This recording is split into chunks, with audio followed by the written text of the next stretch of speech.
por venir a este lugar para hablar de curro, hablar de empleo, hablar de cultura y hablar de emprendimiento. Así que muchísimas gracias.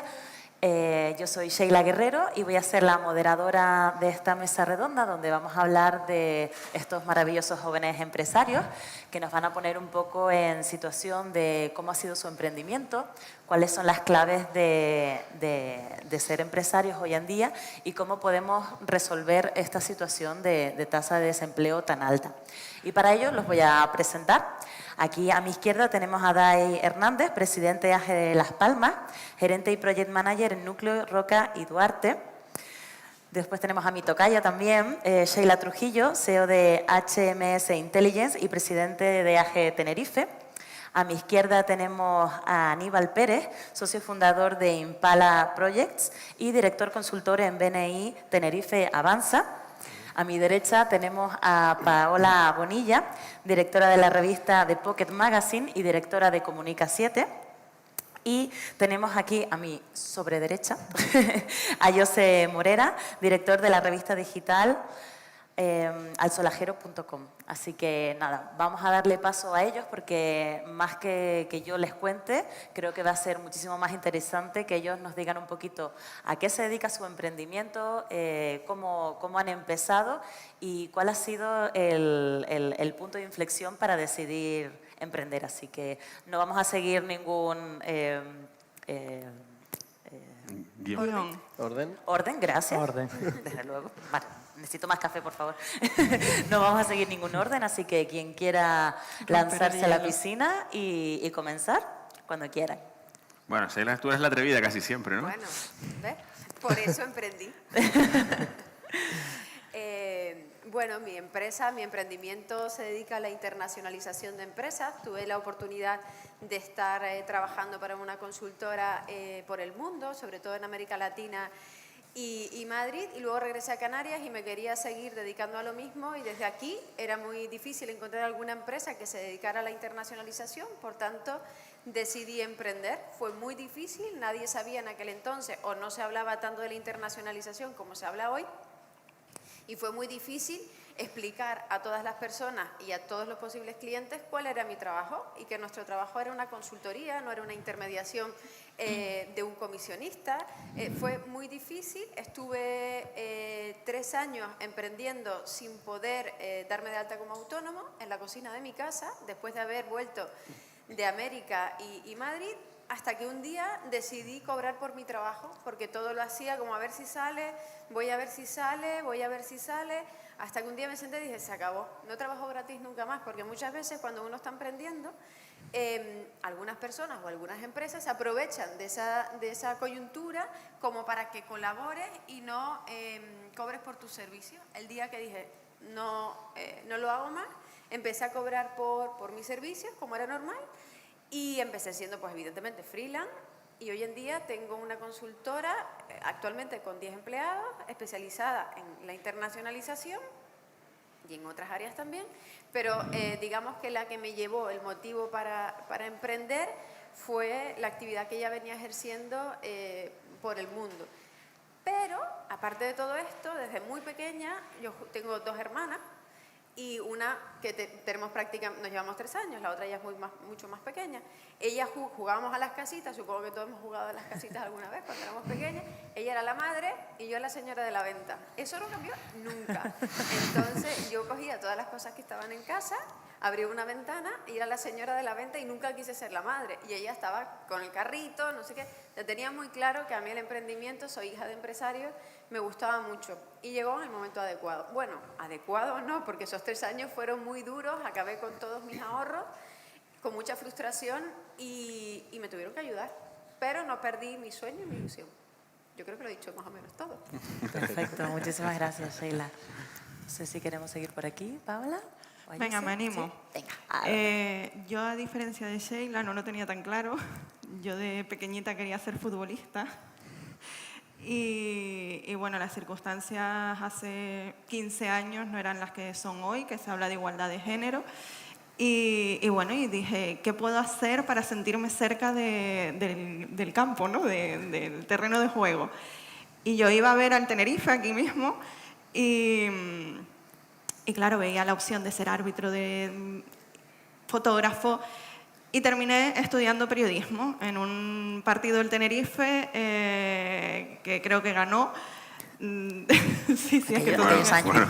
Esos raros partidos que ganaban. Escribí algo del partido y un amigo de mi padre me dijo, oye, qué bien escribes, se te da esto. Y dije, bueno, y eso es una opción, se puede vivir de esto. Y ahí descubrí el periodismo, ¿no? En cuanto terminé, hice la PAU, de segundo bachillerato, la PAU, pues la opción era esa, lo que a mí me apetecía y lo que a mí me gustaba era estudiar periodismo. Me fui para Madrid porque aquí justo coincidió que no se podía en Canarias y nunca fue la opción emprender, ni ser empresaria, ni nada de esto. El problema o oportunidad, dependiendo de cómo lo miremos, terminé la carrera justo, o bueno, metidos, inmersos en la crisis del 2008 y era muy complicado encontrar trabajo en aquel entonces. Y bueno, yo llegué, me volví a Canarias, empecé a poner currículum en los periódicos de aquí y nada, y te decían, oye, mira, sí, tenemos para prácticas, pero no son remuneradas. Y claro, tú decías, madre mía, ¿cómo voy a pagar la compra en Mercadona, no? Necesito algo. Y bueno, vi que había hace 10 años, porque Comunica 7 cumple ahora en enero 10 años, había un pequeño nicho que en aquel entonces estaba semivacío, que era la gestión de redes sociales, y que ahora está un poco sobresaturado, pero bueno, en aquel entonces estaba semivacío. Y a través de la rama de comunicación que habíamos estudiado desde periodismo, pues me metí ahí. Era un trabajo directo con diferentes empresas, haciéndole ver la necesidad de las redes sociales, que hoy, igual que lo que comentaba de la igualdad de género, está ya instaurado, pero en aquel entonces no. Y bueno, y me vi viviendo de mi trabajo y no contratar, o sea, no de mi nómina.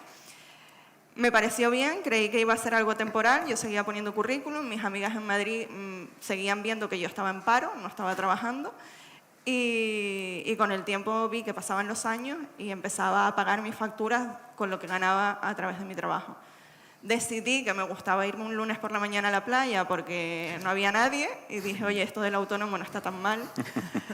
Y ahí sigo. El próximo mes de enero cumplimos 10 años y bueno, el autoempleo no lo recomiendo como solución, pero si tienes una idea previa, sí es una muy buena salida. Tenemos el típico contra de la cuota de autónomos, o como el autónomo siempre es la primera opción a la hora de recaudar impuestos, pero tenemos muchos pros que tenemos que aprender a desarrollar y que yo los animo a que, no como solución, pero que si ya tienen una idea previa, se lancen a ello. Estupendo, muchas gracias. Me animo yo. Bueno, igual que Paola, yo soy empresario por obligación, más o menos. Yo acabé la carrera, yo soy arquitecto técnico, y acabé la carrera en 2008, que es la crisis brutal de la construcción. Y esa crisis, realmente lo vi como una oportunidad en ese momento, puesto que pensé que, bueno, no vamos a construir nada nuevo, pero desde luego habrá que arreglar lo que ya hay. Así que me especialicé en rehabilitación de edificios.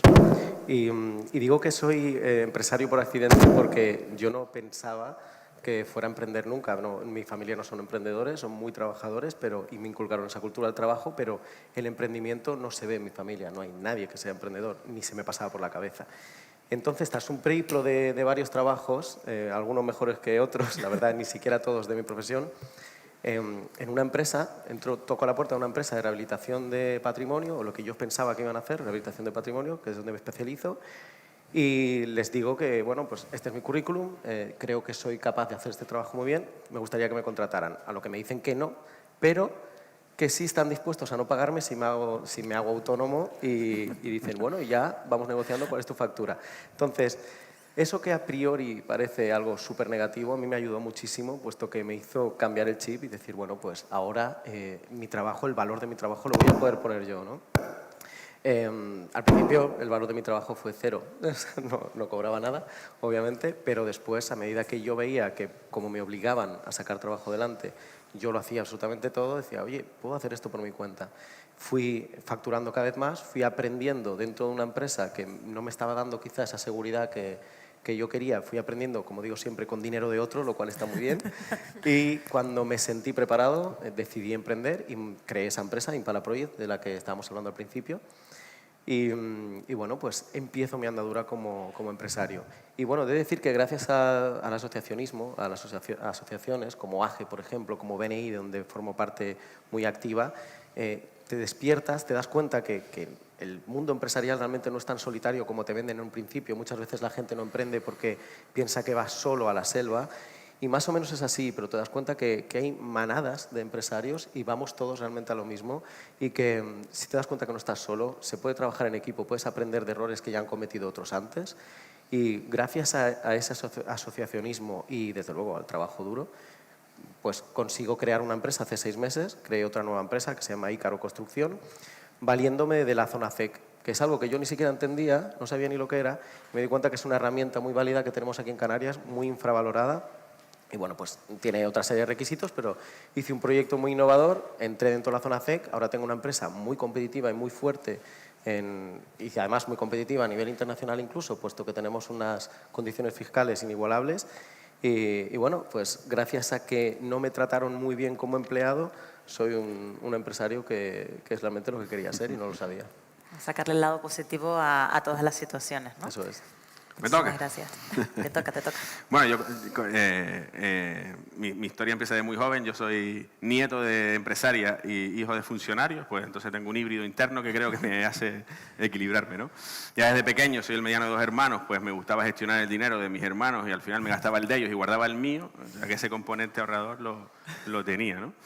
Pues nada, mi historia vital al final empieza como muchos, trabajando para un tercero. Yo empecé en el mundo de la asesoría desde muy joven, con apenas 19 años, en el que estudiaba y trabajaba para la que hoy, ya llegaremos al final, es la compañía de la que soy socio mayoritario.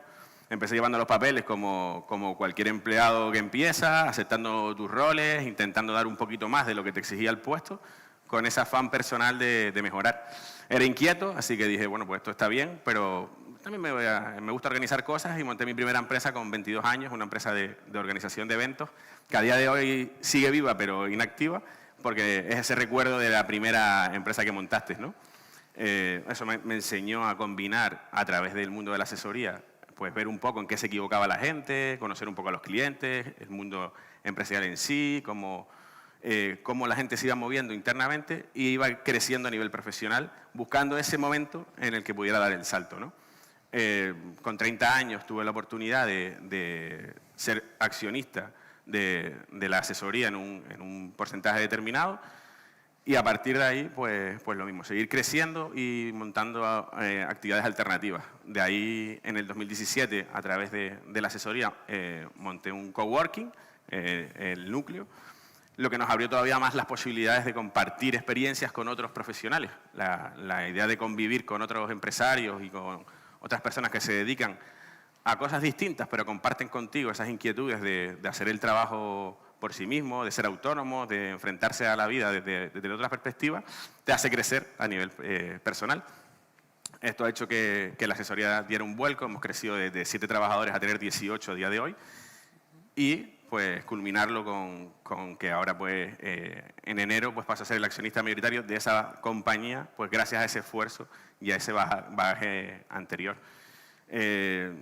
Coincido mucho con lo que dice mi compañero, el salto profesional que me dio conocer AGE, en este caso, por el volumen por asociarte con otras personas, por hablar con gente que comparte valores contigo, que tiene las mismas dificultades, que comparte contigo pues prácticamente bueno, pues casi todo lo que te pasa en el día a día, te hace crecer como persona, te hace quitarte ese miedo. Sabes que lo que a ti te está pasando también le pasa al otro. Y oye, si lo hablamos y hacemos frente común, pues estas cosas también son importantes a la hora de emprender y de crecer. Soy un valedor total del emprendimiento, pero del emprendimiento bien entendido.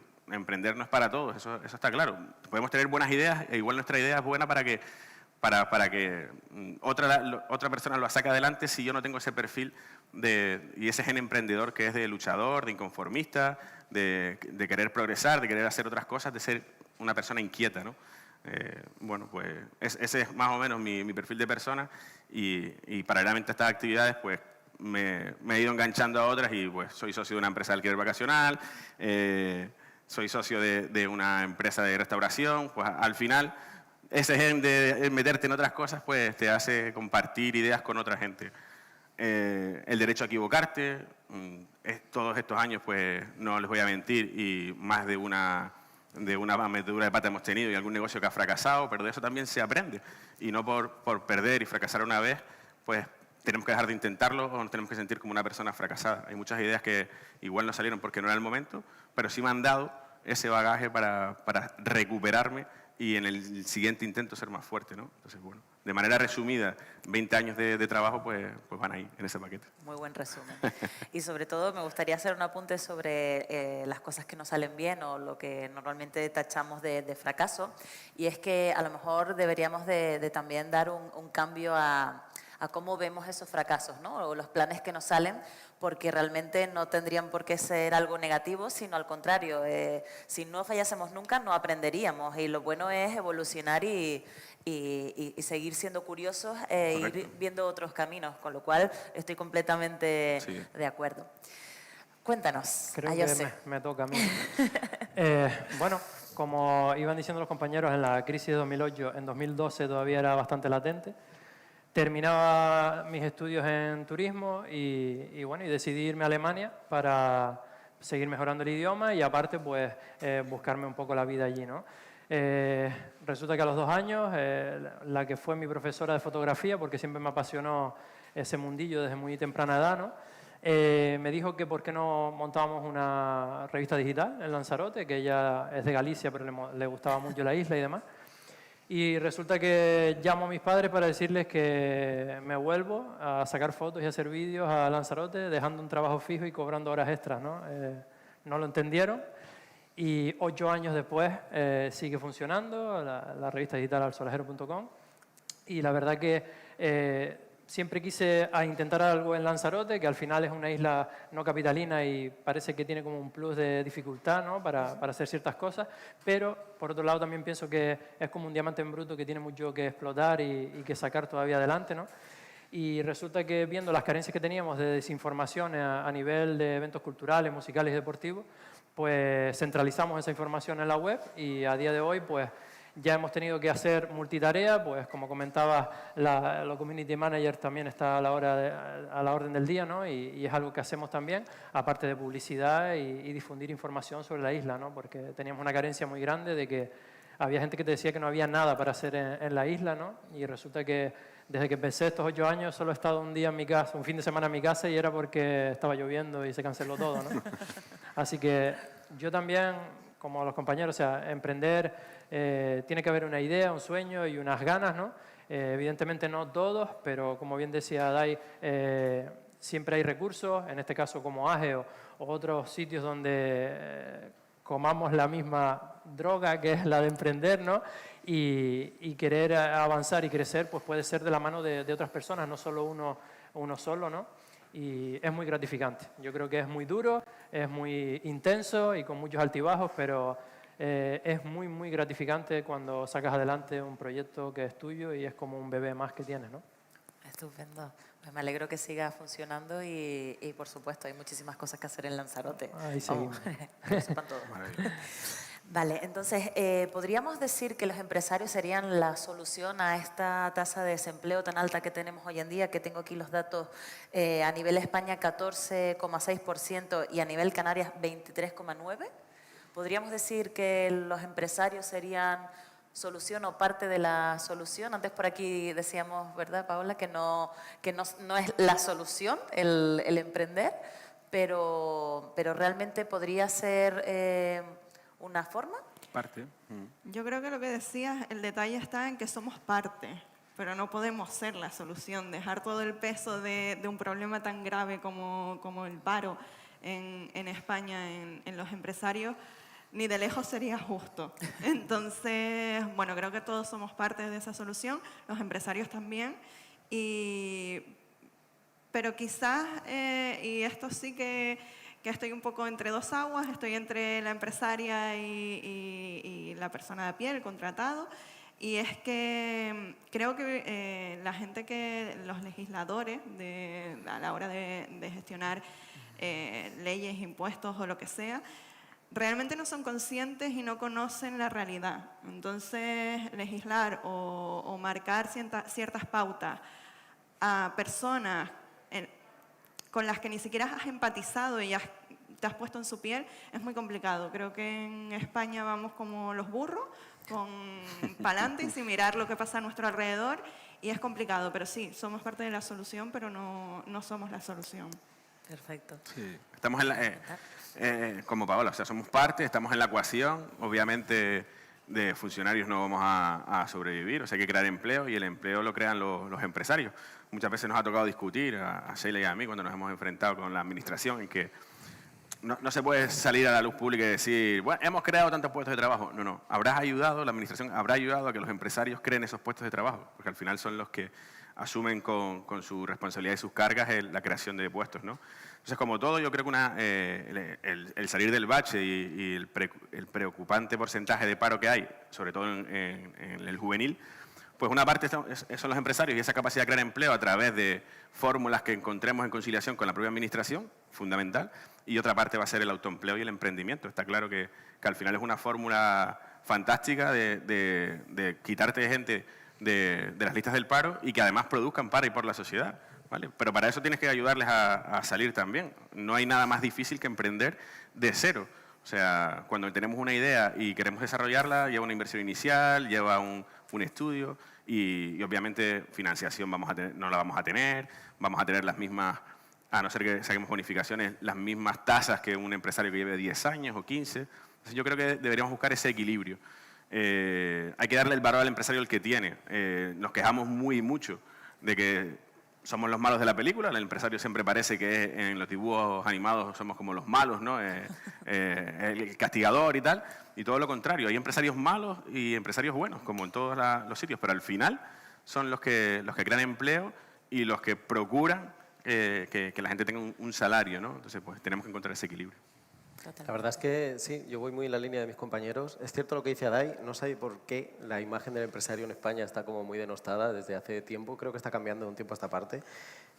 Pienso que favoreciendo, somos parte de la solución, por supuesto, no la solución por sí misma, pero sí parte de la solución. Favoreciendo que el ecosistema de las empresas sea el adecuado para que sobrevivan, y es que el escollo principal, lo ha dicho muy bien Adai, yo como no vengo de familia de empresarios, como dije, ahí es donde me choqué, ¿no? Ahí es donde encontré la barrera. Yo soy un especialista que quiere emprender y me doy cuenta que la realidad de emprender tiene poco que ver al final con tu especialidad, ¿no? Entonces, ese primer escollo de la falta de financiación, la falta de quizá ayudas o estás muy perdido, esa guía inicial es fundamental para que las empresas puedan proliferar y crecer. Y así se genera trabajo, así se genera empleo y así somos parte de la solución. Pero sin que los legisladores, como dice Paola, no hagan un ecosistema adecuado para que la vida de las empresas sea más estable o sea más fácil, sobre todo al principio, es muy difícil que podamos ayudar a arreglar este problema tan importante que tenemos. Yo creo que coincido con todo lo que han dicho mis compañeros. Esto es un potaje entre tres patas fundamentales de esta sociedad. Una es el Estado, otra los ciudadanos también y otra la empresa. Y todos tenemos que estar en la misma mesa para intentar solucionar este problema. No vale de nada que sigamos formando, pongo cualquier ejemplo de cualquier formación, pero 5.000 abogados todos los años si estamos intentando tejer en Canarias una comunidad innovadora que pretende albergar proyectos de alta tecnología. Eso al final produce desempleo de los abogados o de otras profesiones y no generamos las necesarias y las que el tejido empresarial va a emprender. Si seguimos formando igual y la empresa innova y las necesidades de esas empresas no se encuentran en el mercado laboral, en Canarias pasa mucho. Aquí hablamos mucho del cine, de un montón de inversión extranjera que está llegando a nuestra tierra y que nos impulsan a emprender en esos sectores. Sin embargo, no hay maquilladoras de película. Pongo un ejemplo, ¿no? Que a lo mejor aquí hay alguna me dice, yo soy. Pues sí, claro que hay, ¿no? Pero no hay un montón de maquilladoras o no hay un montón de lo que esta industria requiere. ¿Y eso qué pasa? ¿Qué genera? Pues que venga gente de fuera a ocupar estos puestos de trabajo, que incremente la tasa de desempleo de Canarias, porque seguimos formando, aunque cada vez vamos mejorando, seguimos formando lo mismo y eso no puede ser. Al final terminan de estudiar una carrera e intentan buscar un máster especializado en lo que se está de moda. Y al final no eres tan conocedor de toda esa materia. Yo creo que ahí está el primer problema del desempleo. Y luego en los ciudadanos, en todos nosotros, o sea, trabajar, emprender es duro, pero trabajar también. O sea, trabajar es muy duro. Y no se tiene por qué dar por hecho que la empresa es responsable de todo. No, el empleado es igual de responsable. Para que la empresa, entendiendo que el empresario es una persona normal, o empresaria es una persona honesta, buena, con valores y principios, si tú te esfuerzas, el empresario se esfuerza. Ahora, si solamente el esfuerzo está por mi parte para pagar y si tienes que quedarte un minuto más no te quedas y un montón de cosas, o sea, somos personas, al final todos somos personas y todos somos iguales. Unos ocupan un puesto y otros otro. Tiene que haber sinergia, entendimiento y proactividad por las dos partes, tanto del empresario, si tú eres un buen empleado, como del empleado, si es un buen... Tiene que haber reciprocidad, ¿no?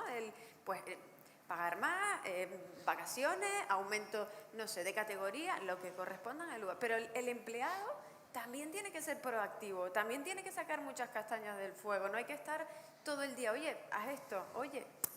O sea, hay muchos ingredientes para disminuir la tasa del desempleo. Sin duda alguna, quienes generan empleo somos los empresarios. El empleo no lo genera el Estado, el Estado no hace nada para generar empleo. De hecho, yo no sé si saben, pero una persona que cobre 1.200 euros, corrígeme Adai si me equivoco, que tú esto sabes un poco más que yo, el coste empresarial, o sea, a lo que la empresa son 2.090 euros. Si no me en torno a... En total, sí, te das cuenta, pagas un 35% de costes de seguridad social, más y el IRPF se ha pactado un neto de 1.200, o sea que 2.000 todo euros. eso cuesta para que una persona cobre 1.100 euros. Es una auténtica barbaridad. ¿Ustedes han pensado cuántas camisetas tiene que vender una tienda para que una dependienta cobre 1.100 euros, la empresa pague, o sea, 2.000 en total, y le gane a cada camiseta 3 euros o 4 o 5, en el mejor de los casos, a lo mejor 10 si tienen una super firma? Es muy difícil. Entonces esto tiene que ser un equilibrio entre todos. Así que, resumiendo, Estado, empresario y la sociedad en general. Perfecto. Y, por ejemplo, a raíz de, ligando, ¿no?, lo último que ha dicho Sheila y lo que ha dicho anteriormente Adai, se habla siempre como, o se tiene el estigma del empresario como algo negativo, ¿no?, como el logro o el malo de la película. Pero, sin embargo, en España también se habla de que emprender es de valientes. Entonces, ¿cómo manejamos estos dos opuestos? ¿Cuál sería la realidad según la experiencia de ustedes? Hombre, hace poco en un evento de AGE hablábamos del tema de que desde temprana edad o en el sistema educativo no se forma en ese sentido, sino que la sensación es que te dé miedo, ¿no?, el emprender, ¿no? Luego pues llegamos nosotros o llega un coach o lo que sea, ¿no?, y te dice con una frase súper espectacular que puedes con todo y lo vas a conseguir y es maravilloso, ¿no? Y al final la realidad es otra, ¿no? Está claro que nosotros hoy podemos contar lo bueno y lo malo de esta experiencia, ¿no? Y luego cada uno pues tendrá que tomar el camino que considere más oportuno para llegar a alcanzar sus objetivos, ¿no? Totalmente. De todas formas, creo que sería muy interesante una mesa de empresarios fracasados, porque ahora tenemos... Sí. Es decir, las estadísticas están ahí, la mayoría de las empresas no sobreviven. 2 de cada 10 sobreviven. Claro, pero Claro. yo creo que todos nosotros, todos los que estamos aquí, o sea, yo conozco las empresas de todos mis compañeros, no en profundidad, pero evidentemente compartimos mucho tiempo. Es importante el que esté emprendiendo, tenga empresa o quiera emprender, que se una a jóvenes empresarios, porque es donde puedes compartir con alguien que te entienda. O sea, nadie va a entender fuera del no ser empresario que cómo es todo esto. Y al hilo de lo que estabas diciendo, y ahora se me fue el santo al cielo. Y De ser valiente al emprender. De ser valiente, yo creo que todos nosotros hemos fracasado en nuestro progreso empresarial. Sí, o de sea, hecho, cada fracaso es un Totalmente. paso Algún adelante. castalletazo nos Sin hemos duda. llevado, vamos. todos. Muchas cicatrices. Sí, sí. Muchas, ¿no? Entonces podríamos hablar, pues yo encantada de contar todos mis fracasos y todo lo que me ha hecho ser más fuerte o no, y todo lo que me queda, ¿no? Porque tampoco quiere decir que cuando ya des algunos pasos se acabó el fracaso. El fracaso existe todos los días. Sí. Todos los días existe el fracaso. Sí, sí, además en alguna ocasión tuve la oportunidad de participar en una dinámica relacionada con esto, en el que los empresarios íbamos a contar en qué habíamos fracasado y en un tono un poco más jocoso, ¿no? Para quitarle ese drama al fracaso, y muchos coincidíamos en que a veces es aferrarte a la idea, que tenías una idea tan idílica que la lanzas y no sale, y pierdo dinero, pero es que me gusta, es que es mi sueño, es que tal, pues no hay que darse cuenta, porque tú vas cavando, y a veces el hoyo te pone quien lo rellene, ¿no? Pues esa es una de las cuestiones, y luego también decimos que es ser empresario, ser emprendedor, es ser valiente. Hace poquito en una comida aquí en Tenerife me dijeron 2 frases que te decían, es que si tú eres empresario, tal y como están las cosas hoy, y te va muy bien, el Estado te va a quitar el 50%, que es a lo que tributas.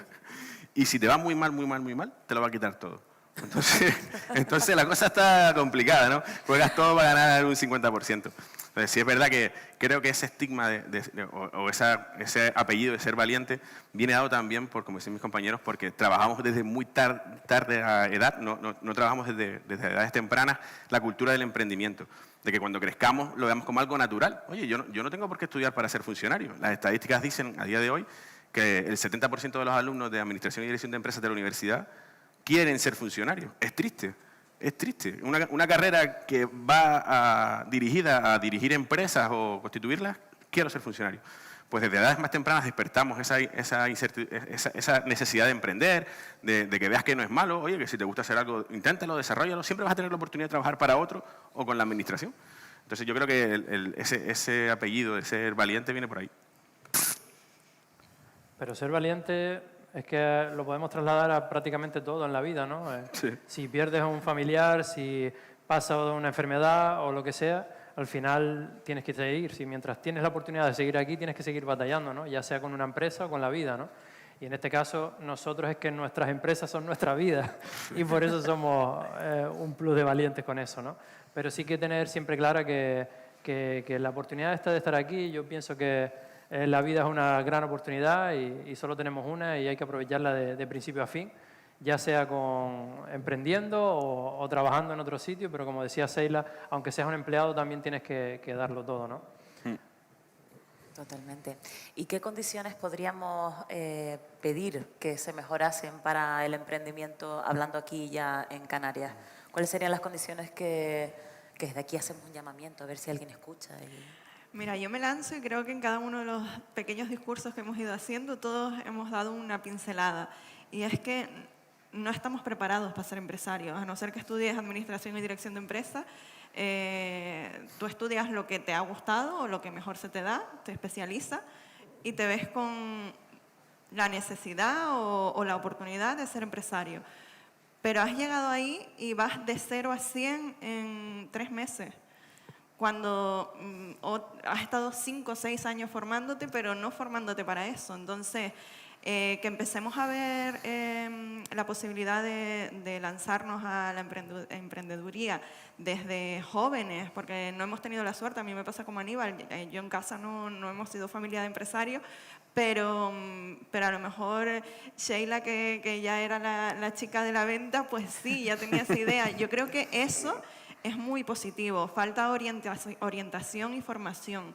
Y no se pueden matar moscas a cañonazos en cuanto se crea el problema, sino adelantarse a ello, ¿no? Entonces, formarnos un poquito, todos, que a lo mejor no terminamos siendo empresarios, pero como parte de la cultura general de la sociedad creo que sería positivo. También, en hilo de lo que dijiste antes, una mayor presencia empresarial dentro del alto funcionariado, que son los que legislan al final. Nosotros los empresarios sabemos las necesidades reales del mercado, sabemos por dónde se dirige la sociedad mejor que quien nos legisla para ello. Muchas veces se crean medidas estatales para favorecer la creación de empleo, favorecer empresas que están totalmente disociadas de la realidad del mercado, que somos los que lo conocemos. con una mayor presencia dentro de, no sé, de los altos estamentos estatales, podríamos mejorar realmente las condiciones del empresario, de la empresa y, por consiguiente, del empleo. Sí, hay regiones en España que tienen un paro inferior al 9%, ¿no? Entonces, no tenemos tan lejos ejemplos de qué hacen ahí para que exista un paro tan bajo. Obviamente son zonas de industrialización, pero son entes públicos que escuchan al empresario. El otro día me comentaba una anécdota, que es que un empresario compra una máquina nueva para hacer un cierto producto, se reúne con el gobierno en cuestión y le dice: tengo esta máquina y voy a necesitar empleados para esta máquina. Y el gobierno crea un curso de formación específico para que haya gente que sepa utilizar esa máquina, ¿no? Pues es una manera de facilitar y generar empleo, ¿no? Pero en cuanto al emprendimiento, yo creo que lo que necesita un emprendedor cuando sale y nace es ayuda y soporte, ¿no? Yo puedo tener una buena idea, pero no sé cómo va a impactar en el mercado. Yo soy un gran peluquero, salí, hice formación profesional y quiero montar mi peluquería. Pero yo no sé qué es lo que tengo que hacer para montar mi peluquería.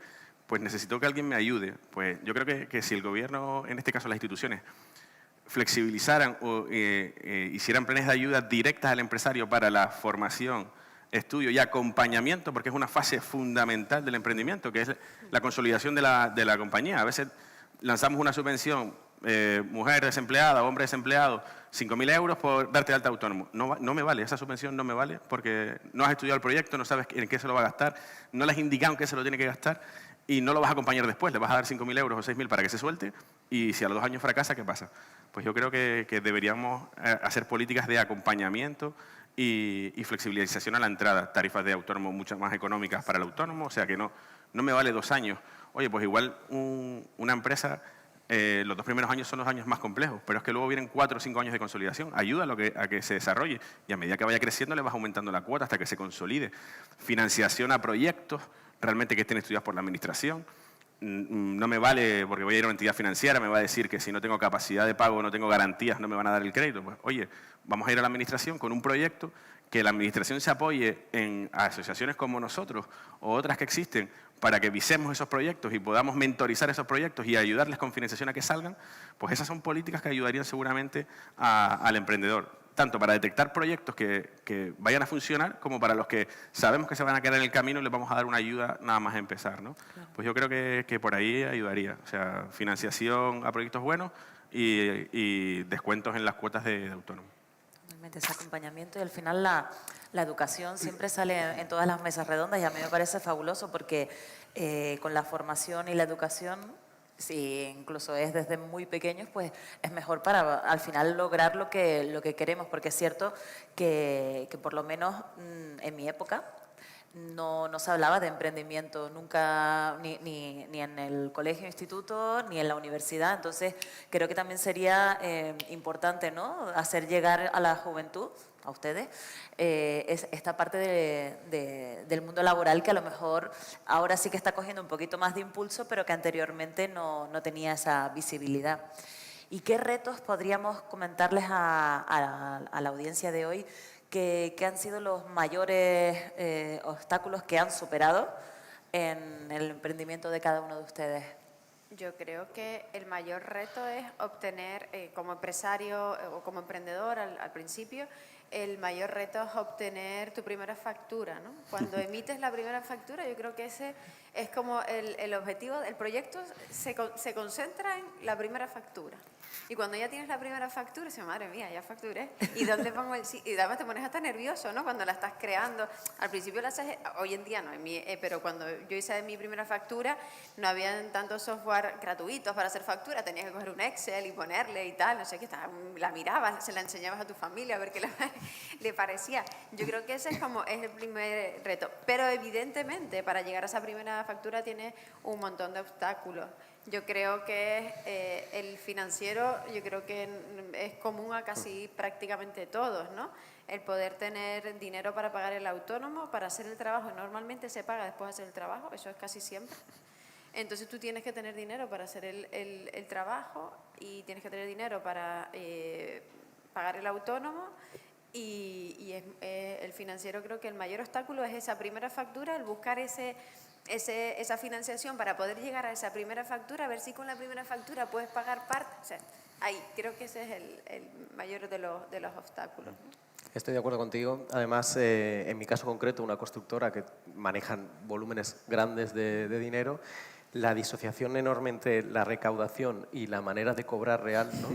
es muy pesada. Entonces, sobrevivir como una empresa de construcción el primer año y medio, es muy difícil, puesto que tú, es verdad que generas facturas grandes, que sabes que vas a cobrar a 30 o a 60 días, pero el gobierno, el Estado, en los diferentes organismos que tiene, a final de mes te va a coger y te va a clavar igual. Que le dé igual. Perdona.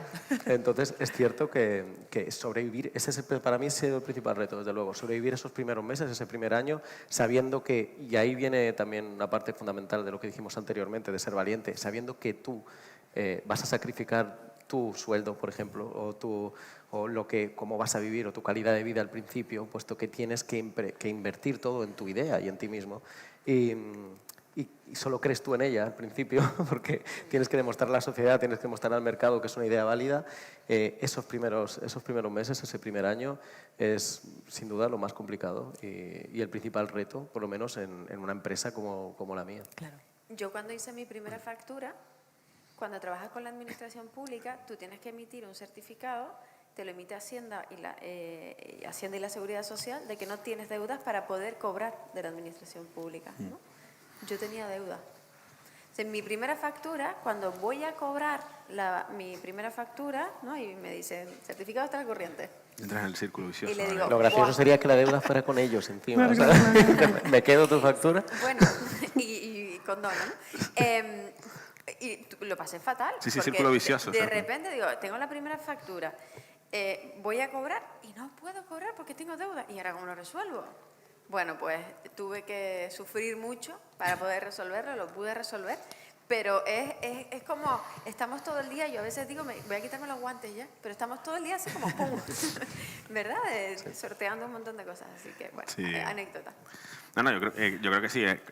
Al emprender el financiero, obviamente, es uno de los obstáculos principales, eso está claro. También hay otros. Yo particularmente tuve uno que fue el de la edad, con 24 años, hacerle la renta a un señor mayor y que te miraba y te decía, pero tú ya terminaste de estudiar, ¿cuántas rentas has hecho? Esto lo va a ver otra persona. Y era como, bueno, no, yo es que me dedico a esto, yo sé hacerla. Y defender esa postura era complicada en un sector en el que tal vez el asesoramiento y la consultoría estaban relacionados con personas más mayores, ¿no? Más mayores que tú. Y luego, pues sí, el financiero y la administración hoy en día puede ser uno de los principales obstáculos a salvar cuando trabajamos con ellos. Al final, conseguir un contrato con la administración parece que es un éxito absoluto y a veces la ruina total. Tenemos unos compromisos por ley de pagar en 60 o 90 días, ¿no? Y yo tengo casos de clientes que hay ayuntamientos o instituciones municipales que pagan a 180, 220, un año, ¿no? Y al final tú tienes que pagar los salarios que con el trabajador son innegociables, hay que pagarlos el día 30 y eso es así, no hay manera de negociar. Y que la propia administración sea la que te obstaculice teniendo fondos, porque la burocracia que tenemos en España, desgraciadamente, es absurda y obsoleta en muchos casos, pues yo las considero pues de las peores o de las mayores trabas que tenemos a la hora de emprender. La propia burocracia de la administración, que teniendo, además es simpático porque nos reunimos y nos dicen, no, es que ahora mismo están las arcas llenas de la administración, pero entonces, ¿por qué no pagas rápido? No, hombre, porque esto lo tiene que ver el técnico, luego lo tiene que ver la interventora y luego lo tiene que ver, y si está de vacaciones hay que esperar un mes y tal. Eso es complejo, eso sí es complejo. Hay que tener paciencia, ¿no? Total. Y por aquí, ¿cuál sería el obstáculo, reto? Es que uno de los principales es el financiero, sin duda, ¿no? En mi caso particular era pues que había, en este caso, que hacíamos fotografías y vídeos de los eventos, ¿no? Y nos encontrábamos pues con gente muchísimo más mayor, que a lo mejor llevaba muchísimos años en los ayuntamientos y demás, ¿no? Y era como un poco de desprecio, ¿no? En plan, ¿por qué viene esta gente joven ahora a sacar fotos aquí? Y encima sacan fotos mejores que nosotros, ¿no? O sea que, porque es gente que viene de la cámara de carrete, por ejemplo, y no tenía una expresión y no había redes sociales como ahora y bueno, y nos encontramos con eso, un poco con esa dificultad, ¿no? Como que fue difícil encontrar también nuestro hueco hasta que fuimos creciendo de una manera exponencial, hasta que ahora ya nos tienen en cuenta y esas mismas administraciones nos contratan también, ¿no? Qué bueno. Yo creo que coincido con los cuatro en que el principal es el reto financiero que te encuentras, que todos los meses te lo recuerdan, ¿no? Cuando llega el día 28, 29, te recuerdan que tienes un reto financiero y bueno, con el tiempo lo haces tuyo, ¿no? Y te adelantas a ese recibo que te llega. Pero después tenemos retos diarios, que yo me siento muy identificada con lo que dijo Sheila. Parece que te levantas y te pones los guantes de boxeo y es, venga, a ver, ¿hoy qué toca? ¿No? Y te tienes que saber enfrentar a todo, ¿no? Te tienes que saber enfrentar a las exigencias de un cliente, te tienes que saber enfrentar a la administración y es muy complicado. Entonces, tenemos ese reto diario de ponernos los guantes e improvisar con la formación que tenemos cada uno, pero improvisar. Y después uno con nosotros mismos, que es exigirnos más siempre. Nos exigimos más a diario, semanalmente, mensualmente, anualmente, y es como que nunca paramos, nunca te quedas saciado, siempre vas a más y eso genera, yo creo que algo positivo, porque es lo que te hace, lo que decía antes, eso no es esa droga del emprendimiento que te hace estar pendiente, activo. Y bueno, pero retos son muchos, a distintos plazos, unos mensuales, anuales o incluso diarios, pero coincido totalmente con el tema de ponerte los guantes y ver qué aparece, ¿no? Sí, yo ahora cada vez que hable de emprendimiento me voy a imaginar a alguien con guantes de boxeo, tal cual, me ha encantado. Y para concluir, antes de dar paso a preguntas del público, ¿cuál sería el consejo si nos tuviésemos que quedar con algo de nuestro emprendimiento, de nuestro camino, andaduría? ¿Cuál sería? ¿Cuál es eso que llevan ustedes ahí como Yo como en el corazón? creo que, bueno, que uno, lo que por lo menos he aprendido yo, ¿no? Es que naces, siempre como empresario naces con una idea, quieres crear un producto, quieres crear un servicio, quieres hacer algo que es tuyo, muy tuyo, y no tienes que tener apego a esa idea, tienes que dejarla que crezca, porque al final es tu bebé, como decía el compañero Jose, es tu bebé, pero va a crecer por su cuenta, va a tomar un camino a lo mejor diferente al que tú creías que iba a tener y simplemente tienes que acompañarlo y hacerlo más grande que tú. Es decir, no quedártelo tú, hacerlo más grande que tú para que las personas que formen parte de tu empresa, si es que va a ser una empresa con empleados, crean en esa idea y la hagan suya también. Y el segundo consejo fundamental para mí es saber que no estamos solos, que hay asociaciones de empresarios, que hay asociaciones de networking que son imprescindibles para hacer las cosas bien, para tener ese acompañamiento del principio, para no sentirse solo y bueno, y no cometer errores a lo mejor que cometeríamos si vamos directamente a pelearnos, pero sin ningún ejército detrás. Totalmente. Sí, yo creo que el acompañamiento, Ay, por perdón. supuesto. No, para nada. Yo cogería un bote y pondría mucha seguridad en uno mismo, pondría mucha ilusión y lo llenaría a tope de constancia, perseverancia y empeño. Con eso sale, por lo menos en mi caso, ilusión, seguridad, perseverancia, constancia y no decaer. O sea, hay que llorar un ratito, sufrir, caerse, guantes otra vez y No, yo creo que sí. Coincido. Bueno, pocos adjetivos más podemos poner en ese frasco, ¿no? Que habrían alguna que otra cosa, pero sobre todo esfuerzo. Para mí, el consejo es que emprender es maravilloso. Poder dedicarse a lo que uno quiere, ya sea por cuenta propia o por cuenta ajena, es maravilloso. O sea, hay un dicho por ahí que dice que el día que encuentres lo que a ti te gusta, dejarás de trabajar. Pues al final vas a hacer lo que te gusta, ¿no? Yo también hubiese querido ser futbolista, pero me faltó poco. Me faltó poco. Pero sí es verdad que bueno, pues como consejo, pues sí, hay que ser constante y perseverante. Creo que Guillermo da una clave súper buena, que es que la idea evoluciona por sí misma y no hay que apropiarse de ella si es buena. O sea, si eres capaz de crecer, compártela con los demás, haz que tu empresa sea más grande. Comparte, si tienes empleados, con tus empleados esa idea y hazlos partícipes del crecimiento de la propia compañía. Eso les va a gustar, se van a implicar mucho más. Sé claro, sé transparente, es importante. Y al final también escúchate a ti mismo y critícate, ¿vale? No somos los mejores en lo que hacemos y siempre va a haber gente que haga las cosas mejor que nosotros y siempre habrá gente a la que podamos consultar, ¿vale? Entonces, no hay nada de malo en estar perdido y en que si soy bueno en mi trabajo, poder consultarle a alguien del mismo sector algo, porque tengo una duda, porque eso me va a ayudar y voy a compartir y a lo mejor esa duda también la va a tener el compañero y iremos a otro. Entonces, esos consejos son importantes, compartir lo que nos preocupa y hacer autocrítica en cada momento, ¿no? Además de todas esas condiciones que dice Sheila que son inherentes, esfuerzo, levantarse cada día y además disfrutar del momento, de hacer lo que queremos hacer.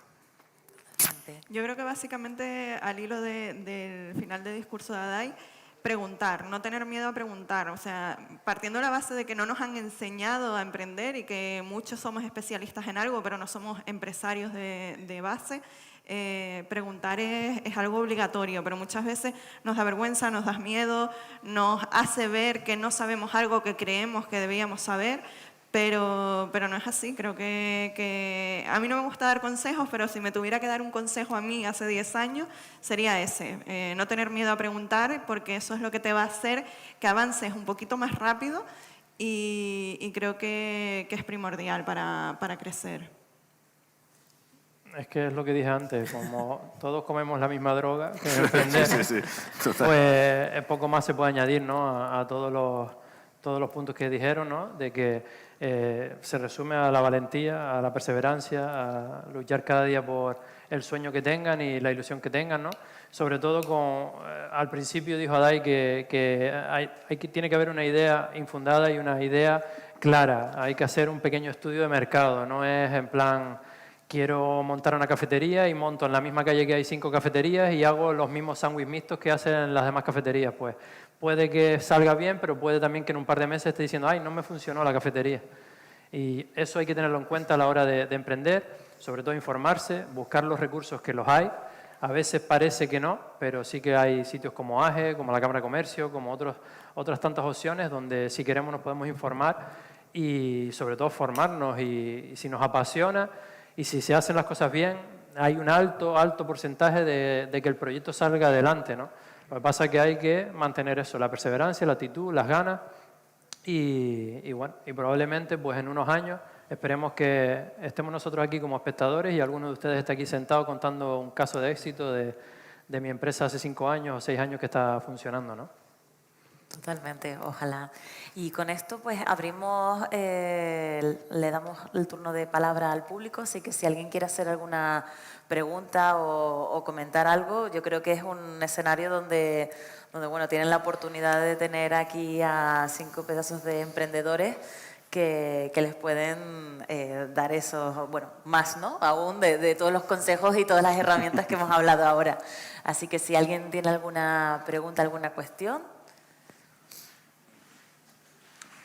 Igual ya los amargamos a todos. Siempre y pasa, ninguno claro, quiere aprender. es la primera, Ya. siempre De cuesta. todas maneras, yo creo que hay que seguir un poco el hilo que ha dicho Paola. Por O sea, hay que preguntar. Y yo creo que preguntar y hablar claramente y sin ninguna vergüenza es fundamental para dar paso.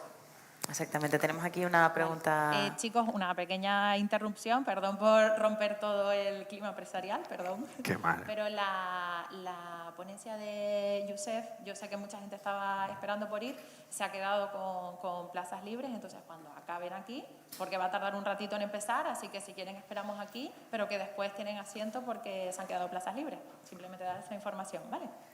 Gracias. No, aparte de eso. Esa pregunta es muy contundente. Es contundente. A ver cómo A ver, podemos... Nos ha hecho reflexionar. Ya verás cómo salen ahora. Y ahora ya pueden hacer preguntas. Sí, por aquí tenemos una pregunta, por favor. Espera que te van a dar el micro. Gracias. Adelante. Muy buenos días, gracias. Muchas gracias por la ponencia, la verdad.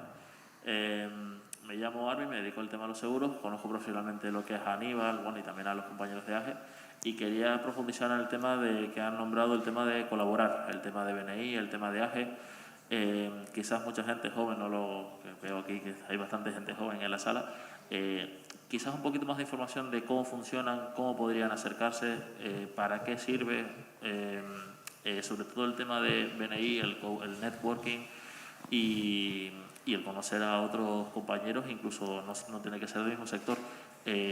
¿Cuáles son estas 2 herramientas? Vale, bueno, Arvin me conoce, Arvin es miembro de BNI también, me parece una pregunta muy acertada para que los demás entiendan lo que es. Así como AGE es una asociación de empresarios muy representativa, nos representa como empresarios ante determinados organismos. BNI es una asociación de networking. Está hecha para que, como decía al principio de la charla, no estamos solos, quiero hacer crecer mi negocio y estoy con otros empresarios que también quieren hacer crecer su negocio. Es una asociación que básicamente trata de cuidar a las personas que están detrás de las empresas y desde luego a sus negocios. Hay otras cosas aparte, desde luego AGE es fundamental también para defender los intereses de los empresarios ante las administraciones, por ejemplo. Y bueno, pues ambas cosas, aparte de ser compatibles, me parecen indispensables, tanto ya sean estas plataformas como cualquier otras, como para saber lo que he dicho antes, que no estamos solos, que juntos somos mucho más fuertes, no solo como empresa individual. La competencia, por cierto, que no hemos hablado de ella, me parece fundamental tenerla y que cuanta mejor sea, mejor para ti. Se crece mucho con la competencia, se especializa uno. Si hay alguien que hace lo que tú haces mucho mejor que tú, o aprendes o cambias y generas, rellenas el hueco en otro nicho de mercado diferente. Estar asociado, estar en plataformas de networking donde conozcas a otros empresarios en tu misma situación es fundamental para crecer y desde luego para vivir en una comunidad realmente, para ser una comunidad de empresarios y ir todos a una. Sí, en AGE también tenemos una herramienta nueva desde hace un año que es fantástica para acercar a los jóvenes empresarios, a los que todavía no han invertido o tienen esa incertidumbre que es Punto Amigo. Bueno, la definición me la guardo porque como nació es simpática, pero bueno, es una herramienta que está al acceso de todo aquel que tenga cierta inquietud, quiera emprender, tenga un proyecto incipiente, pues se puede acercar a través de nuestro programa Punto Amigo y va a tener una persona que le va a aconsejar, le va a redirigir a donde tiene que preguntar, lo va a poner en contacto con ciertos profesionales. Llevamos un año con el proyecto y ha funcionado bastante bien, tenemos ánimo de renovarlo y espero que la administración se comprometa y nos lo renueve, porque al final es poner a una persona que te acompañe desde que tienes la idea, que es la diferencia con otras organizaciones. Hay otras, ¿no? Pero sí soy un defensor del asociacionismo, porque creo que en Canarias no lo valoramos como se debe y al final la unión hace la fuerza. Cuando nos sentamos y nos reunimos con el gobierno de Canarias y le decimos que tenemos pues 200 asociados y 5.000 puestos de trabajo indirectos, pues te escuchan. Claro. Te escuchan. Yo creo que es importantísimo unirse a jóvenes empresarios, primero para reír y luego para llorar. También. Porque es muy difícil llorar y que las cosas te salgan mal y que una amiga tuya que es funcionaria lo entienda. Sí. O decir, pero bueno, oye, ¿esto por qué? O yo cuento también otra anécdota. Cuando yo me asocié, iba a algo muy importante de mi trabajo y tenía, pues ya les conté lo de la factura y un montón de problemas financieros además, y necesitaba tarjetas de visita. Algo tan sencillo como unas tarjetas de visita, que no cuestan tanto, ¿no? Pues 30 euros te pueden costar unas cuantas, ¿no? Tenía que hacer el diseño y todo eso, pero es que yo tenía que pagar un viaje, yo no podía gastar más dinero. Y me coge un compi de jóvenes empresarios y me dijo, tranquila, esta noche tienes las tarjetas a las 12 de la noche en tu casa y ya me las pagarás. ¿Por quién una imprenta lo haría al uso que no me conozca, le toque la puerta, oye, ya te las pagaré dentro de un mes? Imposible, o sea, eso no va a pasar, salvo que me conozca. Sin embargo, un compañero sabe lo difícil que es emprender, que cuando pude pagárselas se las fui a pagar y nunca me las cobro. Pero eso solo lo consigue con este grupo de personas, con personas que saben realmente. Por eso es importante entrar, compartir. No nos conocemos de nada anteriormente, prácticamente ninguno. O sea, todos hemos ido solitos a tocar la puerta, o alguien nos dijo un día, vete a un evento, a un networking, y a partir de ahí hemos entrado. Pero no piensen ustedes que nosotros somos amigos de toda la vida. O sea, yo a Dai no le conocía antes, a ninguno, casualmente de aquí, ¿verdad? No nos conocíamos antes de esto. Y es importante que no vean esto, ese grupo de personas que se conoce, y yo qué voy a hacer allí, si a mí no me... Nada que ver, aquí no se conoce nadie de antes, nos hemos conocido todos aquí. Estupendo. ¿Alguna otra pregunta o cuestión? Sí, allí al fondo, por favor. Gracias. Buenas, ¿qué tal? Una pregunta. Yo quería preguntarles a ustedes, que creo que son los que están al final a pie de calle y demás, que se nos mete mucho en la cabeza este tema de la innovación, ¿no? Y hemos entrado en una vorágine de innovar, crear y crear. ¿Ustedes por dónde creen que va la tendencia? ¿Por replicar modelos que funcionan y mejorar un 1% o por crear desde cero? Pregunta. Bueno, innovar va a ser muy importante, digitalizar no entendemos la innovación como a veces como algo nuevo, sino además modelos que funcionan. Tú innovando puedes mejorarlos, ¿no? Al final siempre ese dicho de si hay algo bueno que funciona, cópialo y hazlo mejor, ¿no? Pero sí es verdad que la innovación va a ser importante porque además estamos en una era tecnológica brutal, en que hay que hablar de digitalización, hay que hablar de nuevos procesos, de agilizar los procesos de transformación. Entonces, yo creo que los derroteros, y es lo que se nota a pie de calle, y casi todas las ayudas y subvenciones nos van a venir por el área de innovación, ¿vale? Pero que no entendamos la innovación como hacer una máquina nueva. Innovar a veces es crear algo que no existe, mejorar un proceso interno que hacemos de una manera, pues hacerlo más rápido. No hay que entenderlo simplemente, porque a veces sí es verdad que está ese concepto en la calle de que innovar es inventar algo, una máquina, ¿no? No, va con otros preceptos. Pero sí va a ser importantísimo para ser competitivo en el mercado ese componente de innovación dentro de la compañía. Y yo apunto algo más. Para mí, por ejemplo, la innovación no es tecnología, es parte de la tecnología. Exacto. Pero se innova en el servicio, mejoras del servicio de una cafetería, de cómo colocar un bocata. O sea, innovar no es solamente crear herramientas, software, apps y no sé cuánta inteligencia artificial, y todo eso también, ¿eh? Pero hay una gran parte que es innovar, y es innovar en todo realmente, ¿no? Sí. En ser mejores. Y en cuanto a si un 1% o crear algo nuevo, yo creo que las dos cosas son válidas. Sí, exacto. Un modelo que funciona. Mejorar o crear algo nuevo, posiblemente si creas algo nuevo que no existe, te puedes hacer millonario. Hoy en día es muy difícil encontrar algo que no exista, bueno, pero también mejorando algo que existe, también puedes vivir muy bien de ello, ¿no? O sea que yo creo que las dos cosas son válidas. Igualmente creo que innovar con algo nuevo si no estás en el proceso anterior, en la mejora, es decir, de las dos vertientes de innovación que decían los compañeros, una es mejorar un proceso que ya existe.